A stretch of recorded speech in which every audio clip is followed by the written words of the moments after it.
ভারত আমাদের শত্রু ছিল, শত্রু আছে এবং শত্রু ভবিষ্যতে থাকবে। তারা শেখ হাসিনাকে আশ্রয় দিয়েছে একজন গণহত্যাকারী মহিলা, যেটা সবার স্বীকৃত গণহত্যাকারী। তাকে আশ্রয় দেওয়ার কোনো দরকার ছিল না, তারা দিয়েছে এবং এখনো দিয়ে রেখেছে। এবং আমাদের সাথে এক্সট্রাডিশন ট্রিটি আছে, আমাদের দেশে অপরাধীকে ফেরত পাঠানোর কথা, কিন্তু এই ব্যাপারে কোনো তারা ইঙ্গিত দিচ্ছে না। সো তারা শত্রুর ভূমিকায় পালন করছে এবং এটাতে আশ্চর্য হওয়ার কি আছে। তাদের স্বরাষ্ট্রমন্ত্রী আমাদের মানুষকে টর্চারের কথা বলে, তারা ঝুলিয়ে রাখবে বাঙালিদেরকে, তারা বাঙালিদেরকে উল্টা করে ঝুলিয়ে রাখবে, এটা তো টর্চার। সো সে টর্চারের কথা বলছে তাদের স্বরাষ্ট্রমন্ত্রী। এই ধরনের জঘন্য লোককে স্বরাষ্ট্রমন্ত্রী রেখেছে নরেন্দ্র মোদী।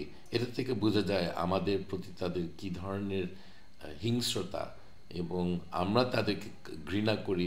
ঘৃণা করার খুব ভালো কারণ আছে, এটা তো তারা অনেক দিন ধরে এই ধরনের পলিসি ক্যারি আউট করছে।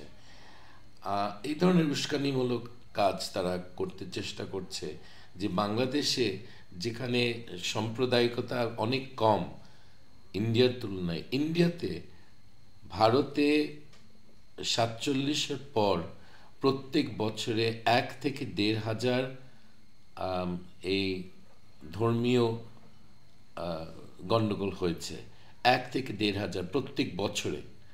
বাংলাদেশে কিন্তু এটা দেখা যায় না। বাংলাদেশে এটার উদাহরণ অনেক কষ্টে খুঁজে বের করতে হয়। তারা চেষ্টা করছে এটা বাংলাদেশে উস্কানি দিয়ে, একটা হিন্দু একটা গ্রুপকে তারা উস্কানি দিয়ে এই ধরনের গণ্ডগোল বাঁধাবার চেষ্টা করছে। এটাতে সক্ষম হবে না।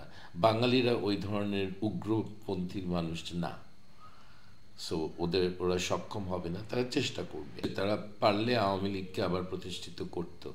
আওয়ামী লীগের সময় যখন হিন্দু মন্দির ভেঙেছে, যখন হিন্দুদের জমি দখল করেছে, তখন তারা নিশ্চুপ, কারণ এটা তাদের দল ছিল। সো তারা হিন্দুদেরকে অত্যাচার করছে, তো কী হয়েছে, এটাতে তাদের কোনো আপত্তি নাই।